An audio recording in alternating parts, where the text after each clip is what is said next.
Muito bom dia. Estamos começando mais uma aula de como estudar a Bíblia sozinhos.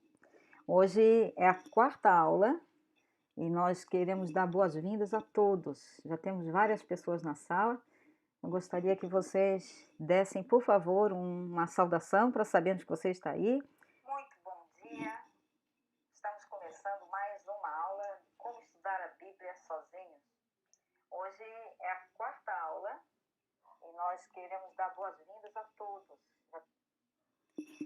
Parece que tudo está a postos. Por favor, só comuniquem se tudo está ok, para que possamos dar início à nossa aula de hoje. Eu estou muito contente com os trabalhos que tenho recebido. Cada semana a qualidade dos trabalhos é melhor e isso me dá uma alegria muito grande. Por isso eu gostaria realmente de convidar todos vocês, aqueles que ainda não se aventuraram a mandar seus trabalhos. Essa é uma disciplina prática. Então é muito importante que vocês mandem os seus trabalhos. Eu tenho prazer em corrigir. Eu tenho corrigido a todos. Se calhar de alguém não recebeu, manda de novo, tá bom? A troca tem sido ótima. Alguns alunos mandam, eu devolvo e digo: olha novamente esse verso, aquele, olha o que você acha disso, e tem sido muito interessante a nossa interação.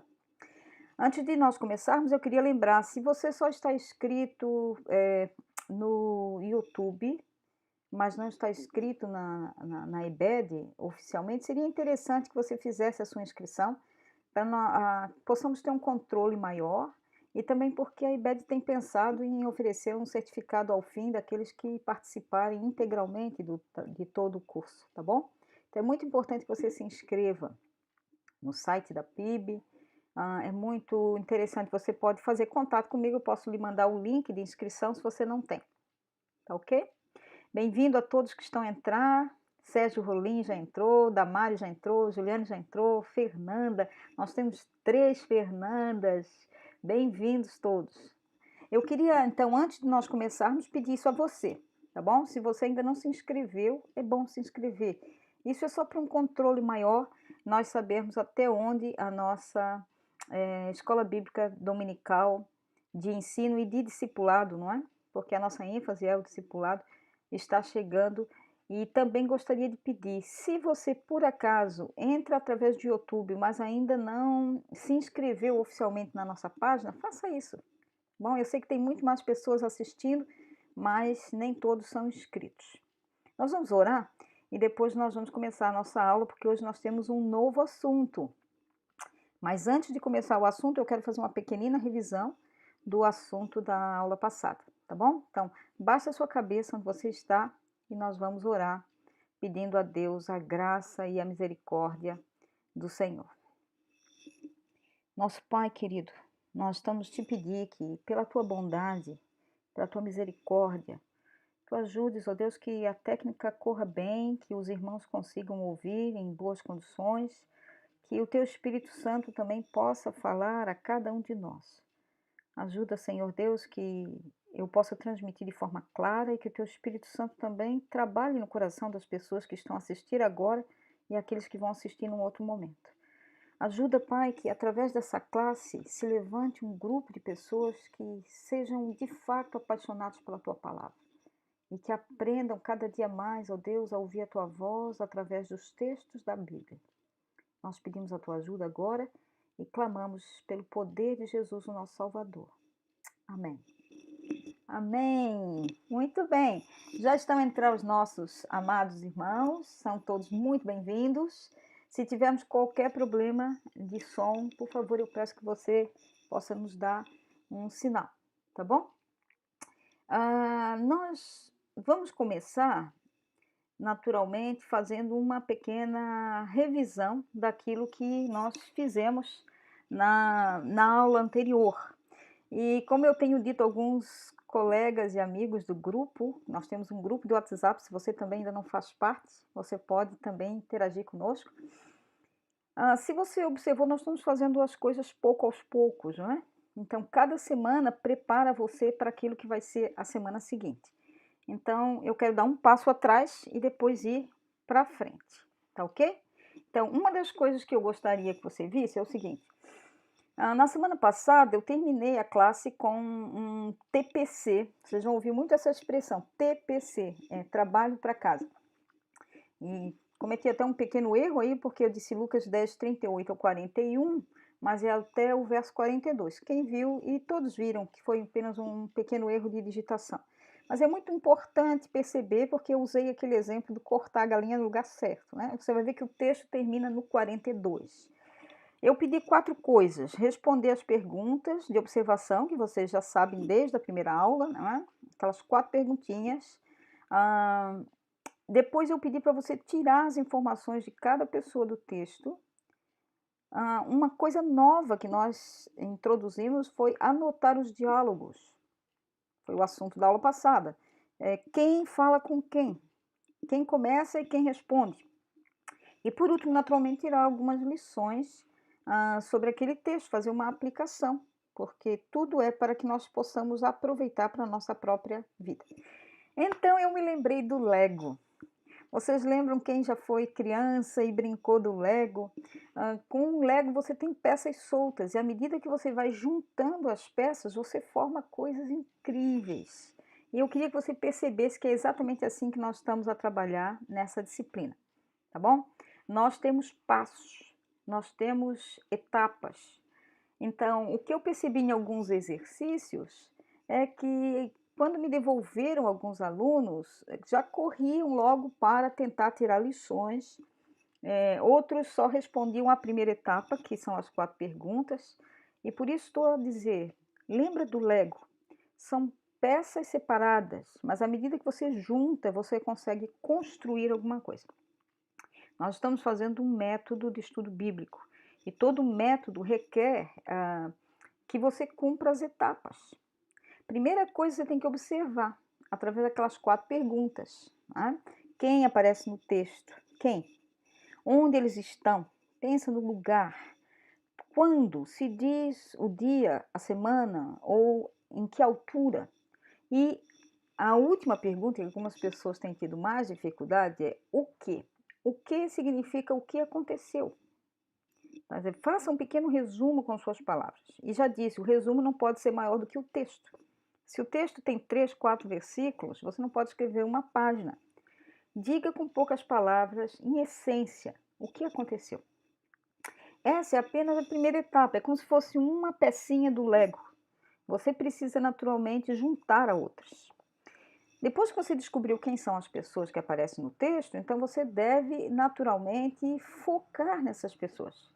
Eu sugiro sempre fazer um quadro, né? Se você quer fazer em lista, não tem problema, mas o importante é que você foque em cada pessoa e diga o que você descobriu, que informações o texto traz sobre essas pessoas, ou que percepções você tem da sua atitude, do seu caráter. Depois, esse foi mais um item que nós introduzimos na aula passada. Quando é um texto que traz um diálogo, você deve apontar quem começou a conversa e quem respondeu e como. Eu tenho escolhido textos simples para facilitar a aplicação dos métodos, mas às vezes você vai ter um texto mais complicado em que há vários diálogos. Nesse caso, que nós vamos corrigir agora, há um diálogo simples, alguém fala e outra pessoa responde, tá certo? Então, até aí, quando você já cumpriu todos esses passos, você já consegue, então, naturalmente tirar alguma aplicação, alguma lição para a sua própria vida. Então, vamos lá ao texto de Lucas 10, 38 até o 42. Todos vocês devem ter lido em casa, é a visita à casa de Marta e Maria, quando Jesus vai até lá. O texto diz assim: indo eles de caminho, entrou Jesus num povoado, e certa mulher chamada Marta hospedou em sua casa. Tinha ela uma irmã chamada Maria, e essa quedava-se assentada aos pés de Jesus e a ouvir-lhe os seus ensinamentos. Marta, porém, agitava-se de um lado para o outro, ocupada em muitos serviços. Então se aproximou de Jesus e disse: Senhor, não te importas que minha irmã tenha me deixado que eu fique servir sozinha? Ordena-lhe, pois, que venha ajudar-me. Respondeu-lhe o Senhor: Marta, Marta, Andas inquieta e te preocupas com muitas coisas. Entretanto, pouco é necessário, ou mesmo uma só coisa. Maria, pois, escolheu a boa parte e esta não lhe será tirada. Eu fiz um pequenino resumo. Como eu disse, alguns de vocês mandaram seus TPCs, eu recebi em torno de 31 exercícios. Eu sei que são muito mais, tem muito mais pessoas acessando a turma, por isso eu peço, se você ainda não tentou, manda seus exercícios das próximas aulas, tá bom? Observem, por favor, aí de Jesus, Marta e Maria. Eu coloquei um detalhe no verso 38, diz assim, indo eles de caminho. Eles é plural. Naturalmente, se você olha o contexto, vê que Jesus estava acompanhado dos seus discípulos.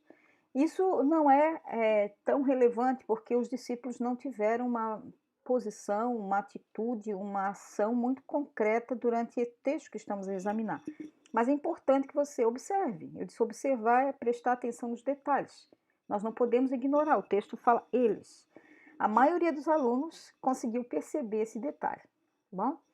Também, de novo, quando nós falamos onde aconteceu isso, diz que Jesus estava a entrar numa aldeia.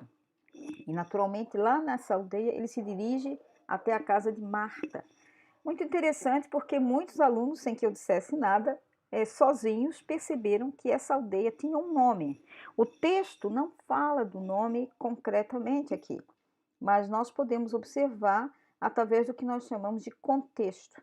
Existe um contexto imediato, que é o contexto que está à volta do texto, mas existe também o que a gente chama de contexto remoto, é quando você sai daquele texto e vai para outros textos para apoiar. Então, aí, mais uma vez, vem a propaganda da importância da chave bíblica ou concordância bíblica que eu mencionei. Vocês podem observar a concordância bíblica ou a chave bíblica, eu vou comentar isso depois, mas aqui já cabe dizer. É muito importante porque você pode procurar as palavras. Se você procurar Marta, por exemplo, ou Maria, você vai descobrir que essa família aparece em outros textos. Elas são, na verdade, irmãs de Lázaro. Então, no capítulo 11 de João, você já encontra o texto novamente de Jesus indo até a essa família para uma visita. E lá você descobre que o nome da aldeia é Betânia. Tá? O local onde eles moravam era Betânia.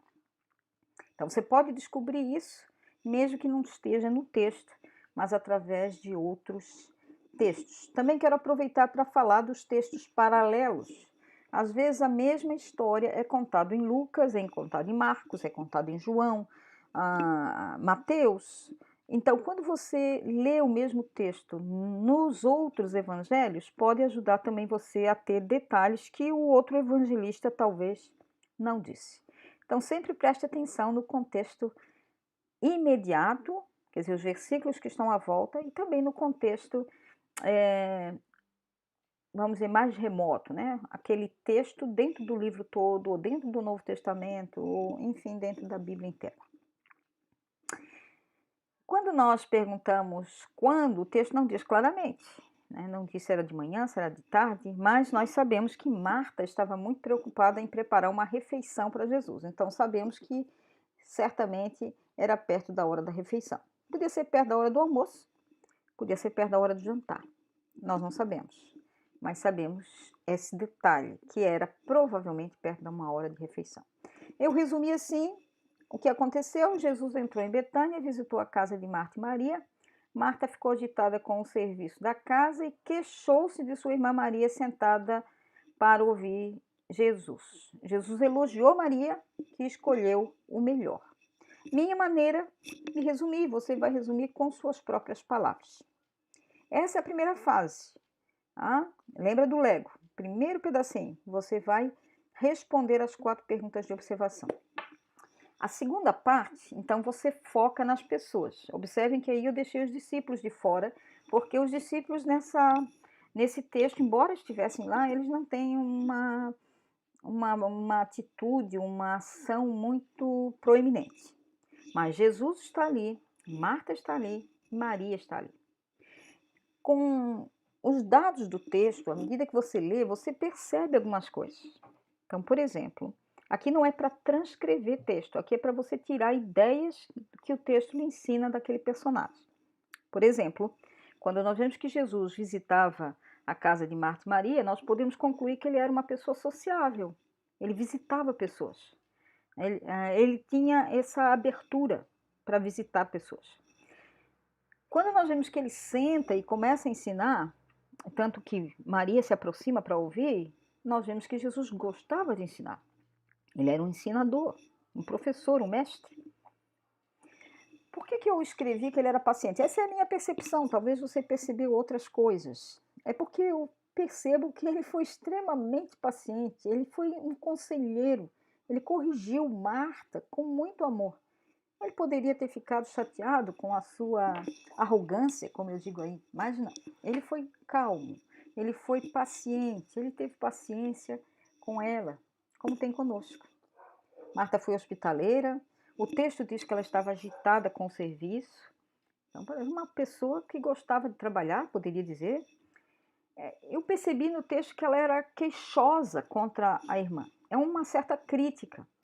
Você observar o diálogo no quadro seguinte, é como se ela quisesse dar ordens a Jesus. Ela aproxima-se dele, ordena-lhe que ela venha me ajudar. Quer dizer, Jesus, faz isso. Não estás a ver? Manda ela vir. Quer dizer, é uma certa arrogância de Marta em dizer a Jesus o que ele deveria fazer.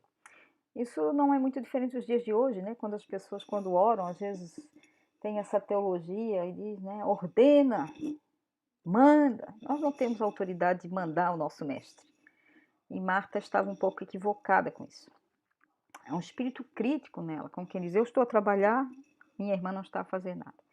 Mas nós vemos no texto que, além de hospedar Jesus, porque a casa naturalmente moravam as duas, a gente percebe em Maria que ela está interessada no ensino do mestre. E isso, de alguma forma, traz um elogio para ela. Jesus fica muito contente com essa sede que Maria tinha. Então, observe, primeiro nós respondemos as 4 perguntas e depois nós focamos em cada personagem, tentamos tirar ideias ou informações do texto sobre aquela pessoa. Estamos nesse segundo passo. O terceiro passo, quando é um texto de diálogo, é que você deve, então, colocar em 2 colunas quem começa a falar e quem responde. Aqui você não diz com suas palavras, aqui você transcreve, copia, exatamente como está no texto, porque ali você vai perceber claramente o que as pessoas estão a dizer. Podia dar muitos exemplos, mas nós vamos ver isso mais para frente. Mas os diálogos são muito importantes. Um exemplo simples que eu podia dar é quando você lê, por exemplo, a parábola do filho pródigo. Você vai encontrar quando o filho volta para casa, o irmão fica muito zangado. E quando o irmão se aproxima, ele diz para o pai assim: esse teu filho. Interessante, né? Quer dizer, não fala esse meu irmão, esse teu filho, que gastou todos os seus bens com as meretrizes, quem informou ele sobre aquilo? Como que ele sabia? Se diz que ele foi para uma terra distante, longínqua. Então é muito importante você observar os detalhes do que a pessoa disse. Para isso você transcreve. No nosso texto, Marta começa o diálogo. Ela diz: Senhor, não te importas que minha irmã tenha deixado que eu fique a servir sozinha? É uma crítica, não é? Estou a trabalhar sozinha. Ordena-lhe, pois, que venha me ajudar. E Jesus responde: Marta, Marta, andas inquieta e te preocupas com muitas coisas. Entretanto, pouco é necessário, ou mesmo uma só coisa, a essência, uma coisa só importante. Maria, pois, escolheu a boa parte, e esta não lhe será tirada. Diálogo, análise de diálogo. Quando você consegue fazer essas etapas, como o nosso Lego, você está construindo o estudo bíblico. Você não copiou de ninguém. É você que está descobrindo sozinho o que o texto está a lhe dizer. E aí você observa a aplicação.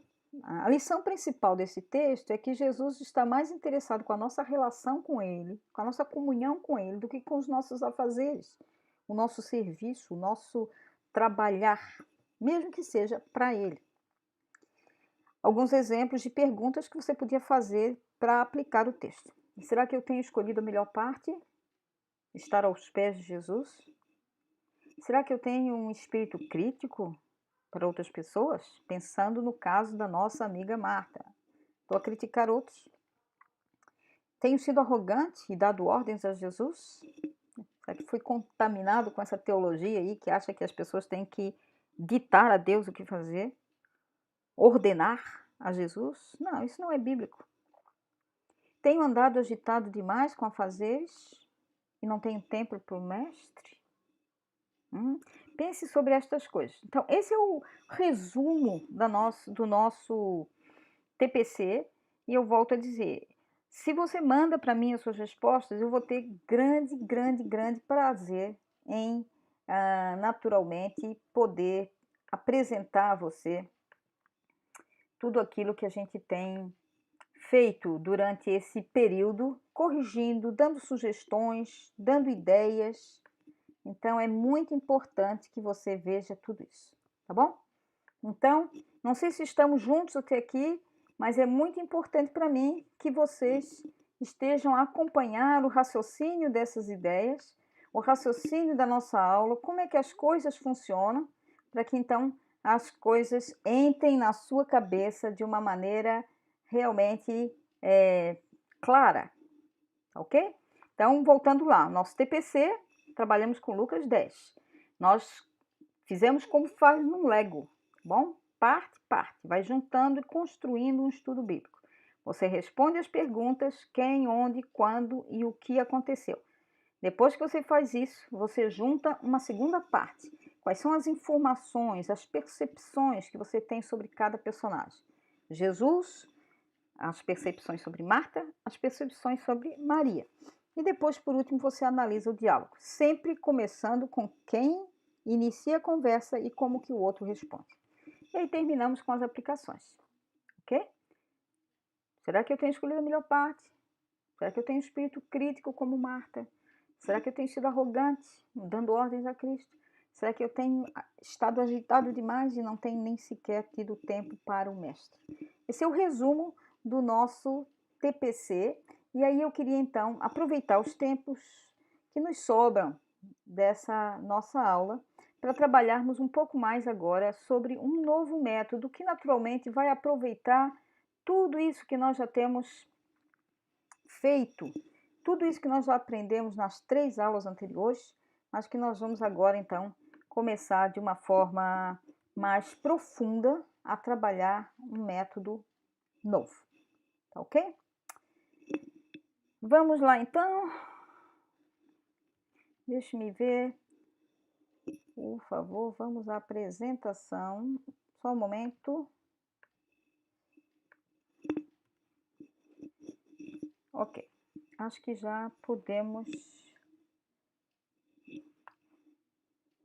Há uma pequena dificuldade na apresentação. Deixe-me só confirmar aqui, enquanto vocês podem ir se preparando para o novo assunto. Nós vamos trabalhar agora com o método biográfico.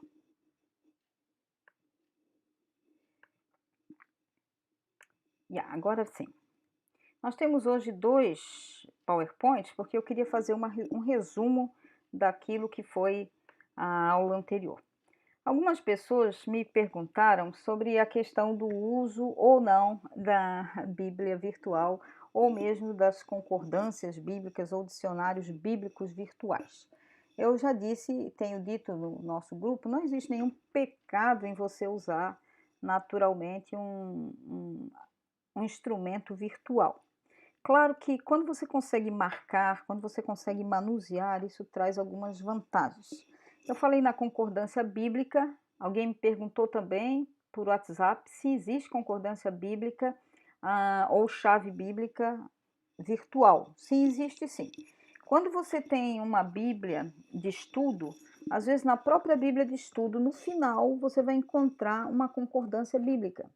Isso já serve. Mas é possível também você comprar uma concordância bíblica em texto. Quando você compra o livro Concordância Bíblica, ela vai vir naturalmente com mais detalhes do que essa abreviada que vem na sua Bíblia. Existem até concordâncias enormes, então há muitas concordâncias em texto. Mas se você não tem nada, você pode procurar naturalmente uma concordância virtual, ok? Com certeza você já vê no manuseio que quando você tem uma concordância virtual, você vai dar o nome de um lugar ou o nome de uma pessoa e ela vai lhe dar logo os textos que vêm sobre isso. Quando você procura na concordância, você vai descobrir, por exemplo, que há pessoas que têm o mesmo nome, então ele vai aparecer várias opções e você vai poder selecionar aquilo que lhe interessa, ok? Então, se não tem, você pode utilizar sim uma virtual. Hoje nós vamos introduzir nessa quarta aula o que é um método bíblico biográfico. A palavra biografia vem naturalmente de bio, que é vida, e grafia, que é estudo. Então, o estudo biográfico é o estudo da vida de alguém. Pode ser qualquer pessoa, há muitas biografias por aí, né? Dei um exemplo, você pode ler a biografia de Mandela. Então, vai contar ali toda a sua história, e não somente a sua história, mas fatos da sua vida, marcas do seu caráter e tudo que aconteceu com este homem, ok? Então, esse é um estudo bíblico, esse é um estudo biográfico. Quando nós falamos de um estudo bíblico biográfico, nós estamos falando naturalmente de personagens da Bíblia. A Bíblia está cheio de pessoas, ou cheia de pessoas. Então, eu conceituo estudo bíblico biográfico, então, o estudo da vida, da obra e do caráter de uma pessoa da Bíblia. Está a observar aí? Eu sublinhei vida, obra e caráter. Quer dizer, são fatos da vida da pessoa. Quem ela é, filha de quem, nasceu aonde, a sua obra, o que ela fez de relevante e o seu caráter, como ela era. Tá certo? Então, quando você estuda a vida, a obra e o caráter de alguém da Bíblia, você está fazendo um estudo biográfico. Mas isso se faz com um propósito. O propósito é extrair exemplos e princípios da vida daquela pessoa para nós aplicarmos na nossa própria vida. Ok? Então, eu não estudo só para conhecer, eu estudo para aplicar, para tirar lições da vida daquela pessoa para a minha própria vida. Ok? A Bíblia tem mais de 2.900 pessoas, quase 3.000 pessoas. Podemos, naturalmente, escolher qualquer uma delas para estudar.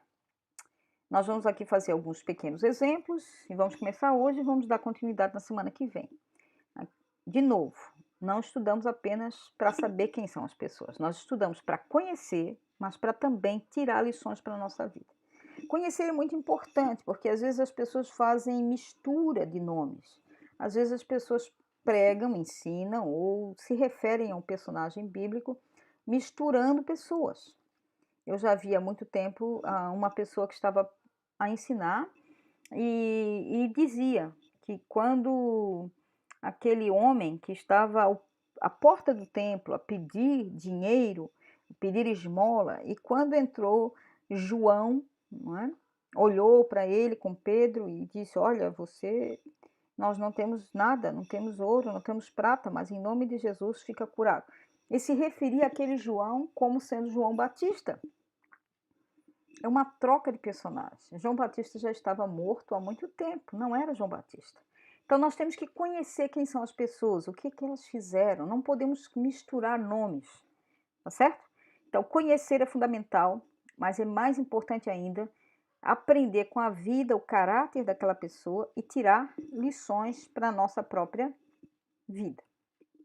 Então podemos dizer o seguinte: o objetivo, então, do método biográfico é tirar lições positivas acerca daquela pessoa, não é isso? O que ela fez de bom que nós devemos copiar? Mas também nós não podemos negar que na Bíblia existem pessoas que tiveram uma biografia negativa. Ou seja, há histórias de pessoas na Bíblia que de alguma forma também nos ensinam como é que nós não devemos agir como elas. Pessoas que de alguma maneira agiram de uma forma que nos alerta biblicamente. Eu não quero ser como aquela pessoa. Você vê o caso de Judas, Por exemplo, você não quer, na verdade, ser um traidor, você não quer ser alguém que rouba dos cofres da igreja, porque a Bíblia diz que Judas roubava da bolsa do grupo dos discípulos. Você não quer copiar isso, né? Você não quer copiar Ananias e Safira, que mentiam para o Espírito Santo, combinavam entre eles uma coisa que era contra o desejo, o plano de Deus. É um exemplo negativo. Você não quer ser como Saul. Mas esses estudos negativos também podem nos alertar e podem ter, naturalmente, algum alerta do que evitar, do que prevenir, para que nós não caiamos no mesmo erro.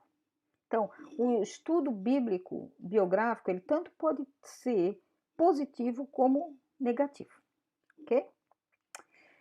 Claro, né? Então, o propósito do estudo da biografia tanto pode ser positivo como pode ser negativo, ok?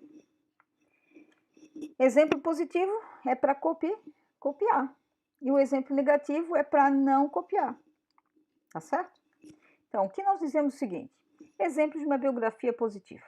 Pode fazer um estudo da vida de Ana, uma mulher de oração, né? Você pode ver o exemplo de Maria, mãe de Jesus, alguém que se submeteu à vontade do Pai, né? Uma mulher humilde. Você pode estudar a vida de Enoque, de Daniel, de José, tantos outros exemplos positivos. Exemplo de uma biografia negativa, Ananias e Safira, que mencionei há pouco, em Atos 5, pessoas que mentem ao Espírito Santo, que combinam entre eles para enganar os líderes da igreja.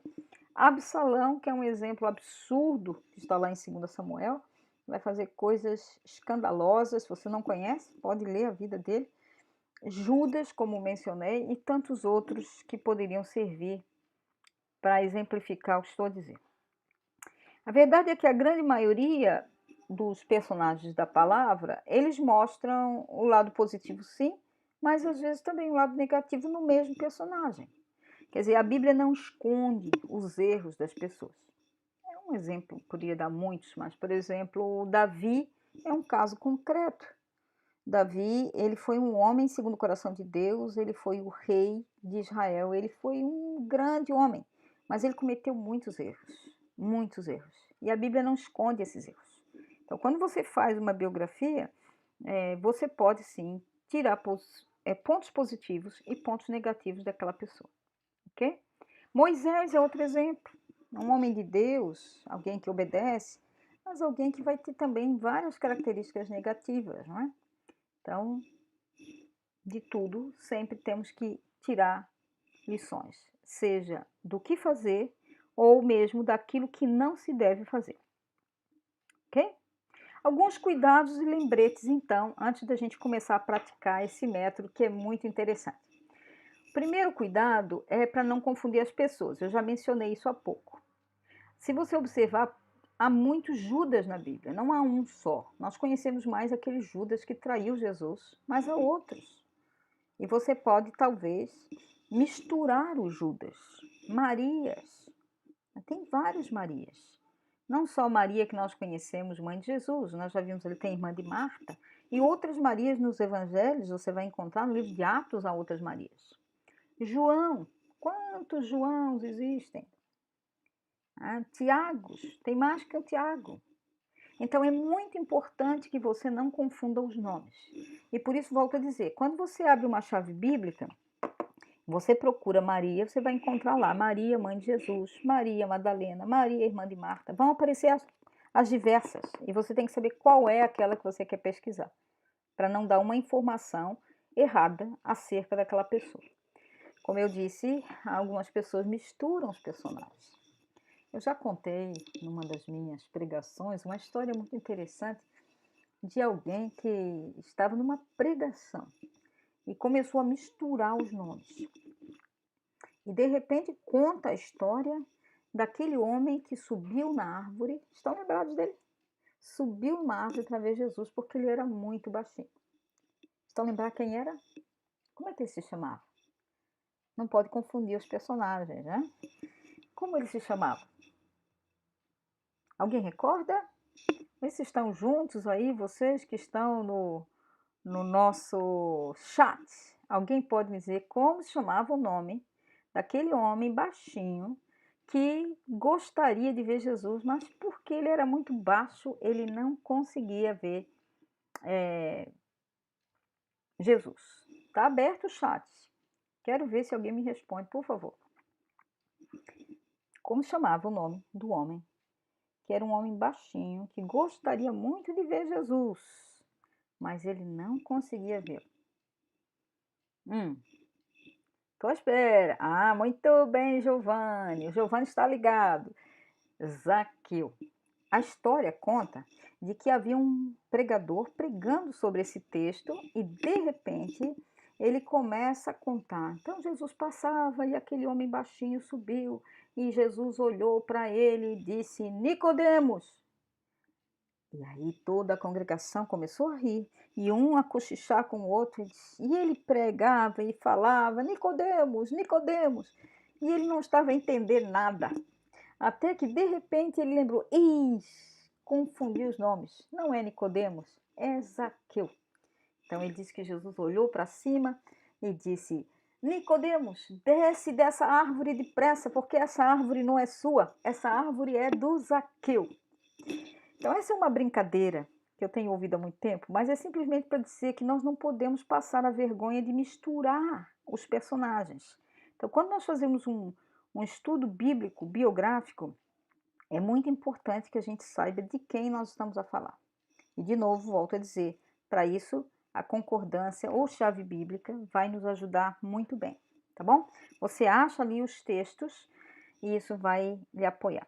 A chave ou concordância bíblica é a mesma coisa. É simplesmente nomes diferentes de acordo com quem é a empresa, quem é a editora que está a publicar. Todas as duas, na verdade, elas têm as palavras em ordem alfabética. É como se fosse um dicionário. Então, você procura uma palavra, certo? Que começa pela letra A, letra B, letra C, e assim você vai procurar. Palavras em geral. Casa, carvão, verbos, por exemplo. Você pode achar aqui mandamento, lei, forte, excluir, excluído. Estou a abrir aleatoriamente palavras, tá bom? Quando você procura essas palavras, isso pode ajudar num estudo bíblico temático. Vamos imaginar que você queira fazer um estudo sobre divórcio. Você quer saber o que a Bíblia fala sobre divórcio. Então você procura a palavra divórcio na letra D e você ali vai encontrar todos os versículos onde aparece a palavra divórcio. Você anota e começa a estudar isso. Também tem nome de pessoas, como eu disse. Então você pode procurar o nome de um personagem e ali então você vai encontrar todos os versículos que falam daquela pessoa. Ok?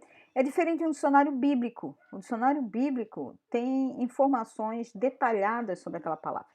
Se você está falando Betânia, ele vai dizer Betânia era uma cidade assim, assim, ficava a tantos quilômetros de Jerusalém. Na concordância bíblica, você não tem informações, você só tem quais são os versículos, ou seja, quais são os endereços, tá ok? Mostra os versículos e você procura. Então, hoje eu só vou introduzir o método biográfico e na semana que vem nós vamos então trabalhar com mais detalhes sobre isso. Passo a passo. Primeira coisa, você tem que escolher quem é a pessoa que você deseja estudar, ok? Quem eu quero estudar? Epafrodito. Eu quero estudar a vida de Saul. Eu quero estudar a vida de Esther. Escolhe uma pessoa. Depois que você escolheu aquele nome, você procura na chave bíblica ou concordância o nome dessa pessoa que você quer estudar, tá ok? Então, se eu quero Esther, procuro lá na letra E, vou procurar Esther. Detalhe, tá? Eu mencionei isso, desculpe, no slide anterior. Às vezes, há pessoas que têm nomes que foram mudados. O nome de Esther, por exemplo, ela se chamava Radassa e depois tornou-se Esther. Você vai encontrar Jacó, que depois transforma em Israel. Então, cuidado com pessoas como Saulo e Paulo. Eles tiveram um nome mudado ao longo da sua vida, tá ok? Mas é a mesma pessoa. Então, também cuidado com nomes iguais, como eu já disse, mais que um Tiago, não misture os Tiagos, mais que um Judas, não misture os Judas. tá ok? Quando você descobre os versículos, você então aponta todos os textos de referência àquela pessoa, faz uma lista, tá? Não se preocupa ainda de lê-los, só anota. E depois, então, você vai escrever ao lado de cada passagem o que você descobriu daquela pessoa. Qual é a informação que aquele texto dá da pessoa que você quer estudar. Nós vamos fazer isso juntos, vai ficar muito fácil e bem gostoso, tá bom? Agora, deixa eu explicar bem isso. Quando você encontra os textos na concordância ou na chave bíblica, eles vão aparecer naturalmente seguindo os textos da Bíblia, os livros da Bíblia. Então, eles não estão organizados, as informações elas estão misturadas. Você precisa separar essas informações de uma forma lógica. Por exemplo, você separa todas as coisas que estão relacionadas, um exemplo, né? Que estão relacionados ao nascimento daquela pessoa. Né? É possível, por exemplo, você separar todas as informações sobre o trabalho daquela pessoa ou sobre o caráter daquela pessoa. Então, separa, organiza, tá ok? A Clarissa está perguntando quem tem o nome trocado, aí como é que procura? É interessante, né? Então, vamos ver o exemplo que ela está nos perguntando. Você procura o Jacó, você vai encontrar lá o Jacó, tá bom? E ele vai vir essa referência, sim. Vamos dar uma olhadinha? Se você tem sua chave bíblica, vamos ver aí essa pergunta que a Clarissa lançou, porque ela é muito importante. Procura na letra S se você encontra Saulo, tá bom? Saulo. Letra S, Saulo. Muitas vezes, Clarice, depende como é organizada a chave bíblica, tá? Muitas vezes o texto ele vai remeter para o outro. Vamos ver nessa que eu comprei essa semana aqui, se nós temos Saulo. Essa é a questão do que eu estava a dizer há pouco, né? Quando você, aqui ó, no caso dessa aqui, ele vem Saulo, ele refere para Paulo. Em vez de fazer tudo de novo, Saulo, ele manda procurar em Paulo. Então, você procura aquela que tem um nome e ele remete para o outro. Como eu disse, tem chaves e concordâncias de todo tipo. Tem uma pequenina que pode vir no fim da sua Bíblia. Naturalmente, ela vai ter menos informação. Você pode comprar uma dessa e você pode comprar até uma que é tamanho de uma enciclopédia. Tá ok? Então, quanto maior, mais informações tem. Mas o importante é, da sua pergunta, você vai procurar um nome e ele provavelmente vai remeter para o outro. Um outro exemplo disso é Jetro, por exemplo. Se você vê Jetro, que era o sogro de Moisés, ele tem dois nomes. Então, observe que a chave bíblica lança de um para outro nome. Tá ok? Radassa, Esther. Provavelmente vai aparecer Esther, mas ele vai mencionar que Radassa era o nome anterior dela. Ok? Muito obrigada pela pergunta, excelente. O que eu estou a dizer é que quando você encontra na concordância, ele vai seguir os textos. Se tem Mateus, Marcos, Lucas, João, ele vai seguir a sequência bíblica. Mas nem sempre a informação que está aqui, ela de alguma maneira está sequenciada. Olha o exemplo que eu costumo dar. Quando você vai recolher roupa na corda, né? Você deixou lá pendurado para secar e agora você tira da corda. Está tudo misturado. Então você começa a separar para guardar nas gavetas, você não vai guardar tudo junto. Separa todas as roupas íntimas, todas as camisetas, todas as toalhas de banho, porque você precisa separar o que é o que para guardar no lugar certo, tá ok? Então, se você encontrar várias informações sobre família, você junta sobre o nascimento, sobre a infância daquela pessoa, sobre o caráter, sobre o trabalho. Então, isso vai ajudar muito quando você, de alguma maneira, tem dados sobre aquela pessoa. O nosso objetivo é analisar o caráter, as atitudes da pessoa. Bom, como é que ela era? O que ela fazia? É muito importante isso, que você de alguma maneira consiga perceber como era aquela pessoa, tá bom? Não somente aquilo que ela fez, mas também aquilo que a pessoa era, como é que ela agia, tá ok? Não sei se estamos a entender, é muito importante que vocês me digam se não está claro, tá ok? Eu espero que sim. Eu queria dar uma pequena demonstração com a nossa aula hoje já vai correndo rápido. E um texto muito simples. Um personagem que só tem 3 versículos. Epáfras. Não sei se você já ouviu falar sobre ele. Epáfras tem 3 textos apenas que falam sobre ele. Por isso que escolhi esse. E depois nós vamos trabalhar na semana que vem um personagem já maior, mais conhecido. Se você escolhe Epáfras, já fez o primeiro passo. Escolheu a pessoa. Aí você vai para a concordância bíblica ou para a chave bíblica e você descobre que lá tem Colossenses capítulo 1, verso 7. Colossenses 4, 12. E depois você tem Filemão, verso 23. Só aparece o verso porque é um livro com um único capítulo. Tá ok? Então vamos lá. Depois que você apontou isso no seu caderno, você agora vai tirar as informações daquilo que o texto fala, tá? Olha lá. Colossenses 1, verso 7 diz assim: Como aprendeste de Epáfras, nosso amado conservo, que para nós é um fiel ministro de Cristo. Verso 7. É onde aparece o nome dele. Às vezes você tem que ler os versículos anteriores e os que vêm depois, mas aqui eu estou apenas dar um pequeno exemplo. A chave bíblica me mandou para Colossenses 1, 7. O texto diz: Como aprendeste de Epáfras, nosso amado conservo, que para nós é um fiel ministro de Cristo. Eu apenas transcrevi. O outro texto vem em Colossenses 4, 12. Ok? Esse é um exemplo. Você vai lá, saúda-vos Epáfras, o nosso companheiro, servo que tem combatido sempre por vós em orações, para que vos conserveis firmes e consumados até a vontade de Deus. Filemão, verso 23, diz: Saúda-te, Epáfras, meu companheiro de prisão por Cristo Jesus. 3 versículos. Você aponta o que eles estão a dizer. E agora você tem que refletir, pensar o que esses 3 versículos estão a nos dizer acerca de Epáfras. Tá bom?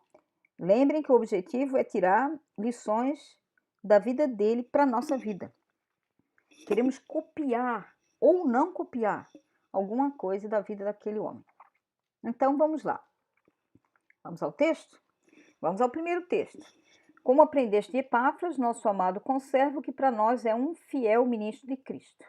Primeira coisa que a gente observa aí, ele diz assim, ó, como aprendeste de Epáfras. O texto está a me dizer que Epáfras ensinava lá na igreja de Colossos. Ele disse, vocês colossenses, como aprenderam de Epáfras? Quer dizer, Epáfras foi um mestre, foi um ensinador. Eu não estou a inventar isso, eu estou lendo o texto. Ok? Também eu posso observar que Paulo se refere a ele como um amado conservo. Aqui já tem 2 expressões, né? Amado, quer dizer, alguém que era querido por Paulo, alguém que era admirado, alguém que era elogiado, e ele era um conservo. Conservo significa um servo dos servos. Ele está a dizer, esse amigo Epáfras, que talvez muitos de vocês nunca nem ouviram falar dele, ele era alguém que servia os servos de Deus. Ele servia os servos de Deus. O texto diz ainda que ele é um fiel ministro de Cristo.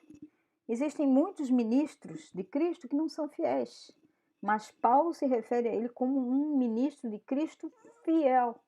Eu acho que isso é muito relevante, pois não? Então, estão vendo que como no único versículo nós temos 3 informações muito importantes sobre a vida de Epáfras? Olhem o verso 2, ou segundo texto, diz assim, Colossenses 4, 12. Saúda-vos Epáfras, que é o nosso servo de Cristo. Mais uma vez está apresentando ele como um servo, combatendo sempre por vós em orações. Olha o que ele diz. Ele está dizendo que ele era um homem de oração. Ora sempre por vós, para que conserveis firmes e perfeitos e consumados em toda a vontade de Deus. Ele está a dizer aqui que Epáfras era um homem de oração que estava sempre preocupado em interceder, a orar pela vida espiritual da igreja. Ok? Então, por último, saúda-vos Epáfras, meu companheiro de prisão. Podemos também ler aqui nessa informação que ele foi preso por causa do evangelho, certo? Junto com Paulo.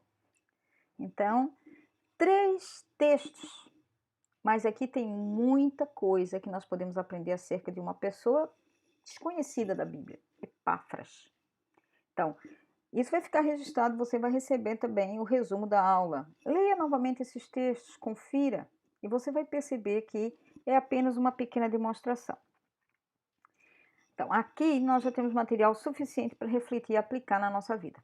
Por exemplo, quando diz que Epáfras era um mestre, um ensinador, eu posso perguntar a mim mesmo: eu tenho aproveitado as oportunidades para ensinar a palavra de Deus? Diz que ele era um servo fiel, né? Tenho servido a Deus fielmente. Diz que ele era um homem de oração. Eu posso perguntar a mim mesma: eu, Maura, tenho sido uma pessoa de oração? Diz que ele orava pela igreja. Eu posso perguntar: costumo orar pela minha igreja? Muitas vezes as pessoas criticam a sua própria igreja, a liderança da igreja, mas não ora pela igreja. Epáfras nos exemplifica.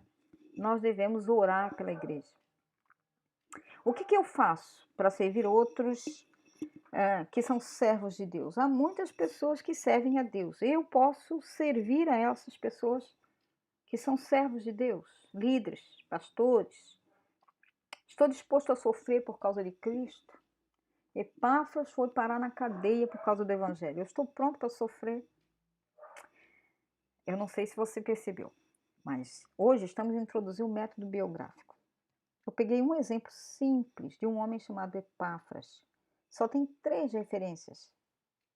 Mas tudo isso que nós estamos a refletir para a nossa própria vida, os exemplos que estamos tirando da vida dele, não tiramos da nossa cabeça, nós tiramos do texto da palavra de Deus. Ok? Então, é assim que nós vamos trabalhar. Nós vamos fazer uma demonstração na próxima aula de Barnabé, homem bem conhecido, tá ok? Eu gostaria de sugerir a você o seguinte: se você puder, como uma forma de exercício, além de revisar o exemplo que eu dei de Epáfras, anote os textos que estão nesse slide, tá bom? Atos 4, 36 a 37, Atos 9, 26 a 27, Atos 11, de 25 e 26, e depois 27 a 30. Tem muitos outros. Eu estou aqui somente selecionando alguns para demonstração. Se você tiver tempo, eu gostaria de encorajar você a pelo menos, se não conseguir fazer todos, faça pelo menos os 2 textos iniciais. Atos 4, 36 e 37 e Atos 9, 26 a 27. Você vai perceber que aí existe uma lista enorme de informações sobre Barnabé, tá ok? De onde ele era, como é que era o nome dele, o que ele fez, como ele era. Se conseguir fazer todos os 3 textos, ótimo. Se você não conseguir, pelo menos faça os 2 primeiros. E aí, a partir da semana que vem, nós vamos trabalhar com esses textos e vamos anotar cada uma dessas referências juntos, tá ok? Agora, com certeza, a aula vai surtir muito mais efeito se você conseguir tentar preparar-se para a aula fazendo o exercício em casa, tá ok? Então, eu fico ao aguardo de cada um de vocês. Mande para mim, tá bom? Mande mesmo. E eu terei prazer de corrigir quais são as suas observações. Só me diga o que o texto fala acerca de Barnabé nesses versículos. Tá ok? Então, nossa aula para hoje é isto, porque já são 11h15. Nós começamos 10h15, um pouquinho mais, né? Faltando, na verdade, 2 minutos, porque começamos 10h20. E nós vamos, então, terminar essa apresentação de novo, tá? Deixando a ideia de que você durante a semana me manda o seu TPC, eu posso corrigir, eu posso interagir com você, eu posso aproveitar para tirar alguma dúvida, se você quiser. E nos minutos finais, estou a pedir, tá? Se você tem alguma dúvida, aproveita para mandar. Nós temos ainda 2 minutos para concluir a nossa aula. Então, se você tem uma pergunta, como a Clarissa já fez ali, fiquei muito clara com a pergunta dela, A Fernanda pergunta assim: bom dia, tenho percebido muita diferença de textos entre a Bíblia. Existe uma Bíblia online que podemos baixar? Ah, para que possamos todos trabalhar com o mesmo. Ixi, isso é interessante, né? Boa pergunta, Fernanda. A questão é assim, ó, traduções depende muito, como é que eu vou dizer, do gosto, das preferências de cada um. Eu, Maura, tá bom? Eu, pessoalmente, tenho várias Bíblias, traduções diferentes, mas eu gosto muito de trabalhar com a Bíblia revista e atualizada da Sociedade Bíblica do Brasil, tá bom? Tenho usado muitas vezes a Bíblia Shed, já mencionei aqui, Bíblia Shed, uma boa tradução. Vai da preferência de cada um, né? Algumas pessoas me perguntam sobre que Bíblia comprar. Eu normalmente digo o seguinte: as Bíblias têm que ser, na verdade, uma Bíblia evangélica. Você deve procurar uma boa editora. Eu não gosto para estudo bíblico que você compre o que a gente chama de uma paráfrase. Essas Bíblias na linguagem de hoje, Bíblia explicada, tá bom? Quando ela é na linguagem de hoje, o autor ele coloca tão explicado que na verdade às vezes acaba confundindo um pouco, tá? Eu realmente prefiro que você tenha uma Bíblia, vamos dizer assim, tradicional e use essas Bíblias parafraseadas, Bíblias explicadas apenas como um acessório, ok? Gosto muito da Sociedade Bíblica do Brasil, gosto muito da Bíblia Shed. Como é que eu faço para escolher uma Bíblia? Eu já comentei isso nas aulas de Tiago, né? Quando ensinei há pouco tempo atrás. Uma das coisas que eu faço para comprar uma Bíblia, primeiro eu vou em alguns textos básicos para ver se ela está bem traduzida ou não. Por exemplo, quando eu vou em 1 Coríntios, capítulo 13, e eu observo que o texto que vem lá se reporta, quando Paulo escreve, não é? A palavra caridade ao invés de amor, eu não compro, porque eu vejo que é uma Bíblia mal traduzida. É só você observar o texto, 1 Coríntios, capítulo 13, ele diz assim: ainda que eu falasse a língua dos anjos, dos homens, e não tivesse amor, eu seria como o bronze que soa, papapá. E depois ele diz assim, né? O amor tudo pode, o amor tudo suporta, o amor nunca acaba. Ele está falando de amor mesmo. Então, quando eu abro uma Bíblia e vejo que ele está traduzido como caridade, eu não compro. Porque caridade não suporta tudo. A caridade é diferente de amor. A caridade pode acabar, o amor não acaba, mas a caridade acaba. Sim. Então, é um texto básico. Eu gosto também de olhar lá no final, onde tem, pertinho de Apocalipse, tem 1 João, 2 João, 3 João. Há um texto muito interessante, que é o texto que fala de capítulo, deixe-me ver, capítulo 3, se não me falha a memória. Sim, capítulo 3 de 1 João, verso 9. E eu gosto do verso 6. Capítulo 3, verso 6 e capítulo 3, verso 9. Todo aquele que permanece nele não vive pecando, e todo aquele que vive pecando não o viu nem o conheceu. Verso 9 diz assim: todo aquele que é nascido de Deus não vive na prática do pecado, pois permanece nele a semente viva, divina, e não pode viver pecando, porque é nascido de Deus. Algumas traduções que vem a tradução dizendo assim: aquele que conhece a Deus não peca. Complicado, né? Essa tradução confunde a cabeça de muitas pessoas, porque ele diz: epa, se eu pequei, naturalmente é porque eu não conheço a Deus. E algumas pessoas começam a ter dúvida da sua própria conversão. Esquecem que no grego os verbos tinham sentido de continuidade. Então, quando ele diz não peca, ele está dizendo não vive pecando continuamente. Não vive pecando o tempo todo, não vive na prática contínua do pecado. Então, eu olho esses 2 textos, tem outros, né, mas eu estou aqui só exemplificando, e vejo se é uma boa tradução ou não, tá. Não sei se ajudei, Fernanda, mas se tiver dúvida, volta a explicar, tá. A Ana me pedindo se eu podia repetir a primeira indicação da Bíblia. Eu disse: a Sociedade Bíblica tem várias traduções. Sociedade Bíblica do Brasil, eh vem a Sociedade Bíblica do Brasil com, por exemplo, Revista e Atualizada ou Revista e Corrigida. Então, são versões da Bíblia que são aceitáveis, né, boas traduções. Eu gosto bastante da Revista Atualizada, né. Há quem use revista, por exemplo, Revista e Corrigida, mas a Sociedade Bíblica ou Imprensa Bíblica são empresas boas, e a segunda que eu mencionei foi a Bíblia Shed, que eu tenho usado atualmente. As concordâncias, eu falei, tem concordância bíblica e você pode achar chave bíblica, tá bom? Não tem problema.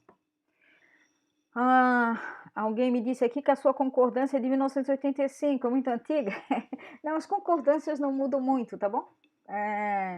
Concordância bíblica, chave bíblica, as palavras estão lá, não há problema. A minha também. Essa eu comprei essa semana, volto a dizer, porque os meus livros estão todos na África, né? Mas, de modo geral, você encontra, sim, várias livrarias evangélicas, vai encontrar concordâncias e chaves bíblicas. Lembra que Bíblias de estudo já vem a chave bíblica ou concordância bíblica no fim, tá bom? Nas últimas páginas. Já muitos versículos que perderam totalmente o sentido nessas novas traduções. Sim, Gorete, tem razão. É isso que eu digo, é que a tradução fica tão explicada que às vezes eles perdem o sentido original. Então, eu não gosto de Bíblia parafraseada.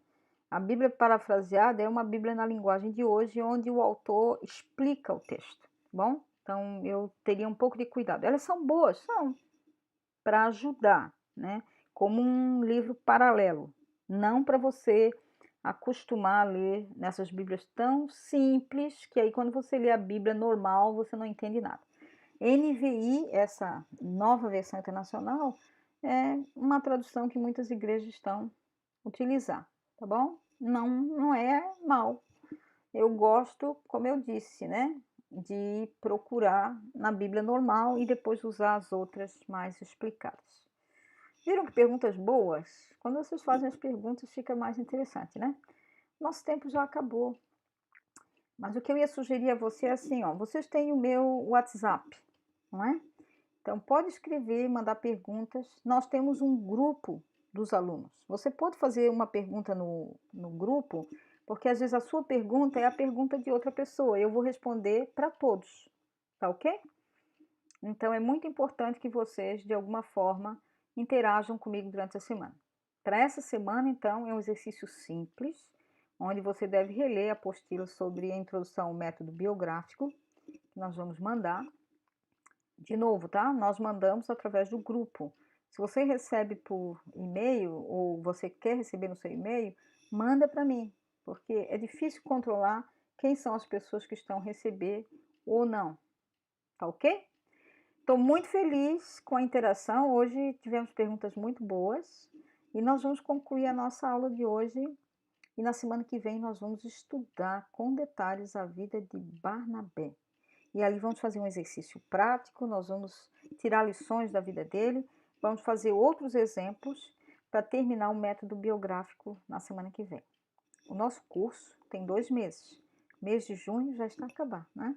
Já foram 4 aulas. Começamos com uma introdução, depois nós trabalhamos com o método indutivo, método de estudo por passagem ou trecho específico, e agora nós estamos a introduzir o método biográfico. Se você ainda não comprou sua concordância, procura. Se você não tem, pelo menos acessa numa concordância bíblica virtual ou na sua Bíblia de estudo ao fim dela, ok?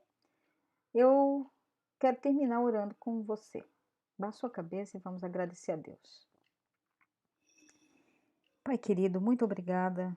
Obrigada pelas interações, obrigada pelos comentários, obrigada pelas perguntas. E mais uma vez, como te pedi no início dessa aula, desperta o desejo do estudo bíblico no meio do teu povo, da fome e sede da tua palavra, da paixão, Senhor Deus, pela Bíblia. Nós pedimos em nome de Jesus que tu abençoe a todos e nos dê uma boa semana. E que possamos juntos, ó Deus, retornar na próxima semana para continuar a estudar a vida desse homem, Barnabé, que tem tantas coisas para nos ensinar. Obrigada por tudo e fica com cada aluno em nome de Jesus. Amém. Amém, muito obrigada. Então, mais uma vez eu lhe peço, se você ainda não se inscreveu, vai aí em cima no YouTube e você se inscreve oficialmente no canal, tá bom? Meu desejo futuramente postar outros vídeos, outras mensagens e mesmo alguns vídeos da África. Então, é muito importante que você esteja inscrito, aciona aquele sininho aí para que você possa receber as notificações quando a gente postar um novo vídeo. Bom, divulgue para outras pessoas que querem estudar a Bíblia. E se você não está inscrito oficialmente, entre em contato conosco. A nossa secretária, Fabienne, está fazendo um trabalho muito jóia, está remetendo para vocês os resumos. E como eu disse, ao fim de tudo, nós vamos corrigir todo o material e na última semana, todos os alunos que participaram vão ter a oportunidade de ter a apostila completa, do início ao fim. Mas é como diz a Bíblia, é para aqueles que perseverarem até o fim, tá bom? Receberão a coroa da vida. Por enquanto, nós estamos a receber semanalmente o resumo de cada aula. A partir de amanhã, ou hoje à noite, talvez ainda amanhã, você vai começar a receber o resumo da aula de hoje, Estudo Bíblico Biográfico. Deus abençoe a todos e até a próxima semana. Fiquem em paz.